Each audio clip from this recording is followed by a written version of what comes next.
ዛሬ ወደ ኋላ 4500 ዓመታት እንጓዛለን።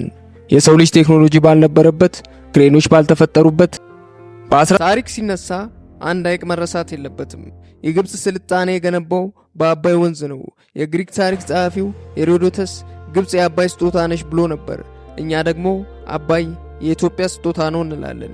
ያ ሁሉ ድንጋይ ያጓጓዘው ግብጽን መግቦ ያሳደገው ውሃ እና አፈር መነሻ ከኢትዮጵያ ተራሮች ነው። የግብጽ ፒራሚዶች የሰው ልጅን የመቻል አቅም የሚያሳዩ ሕያው ምስክሮች ናቸው።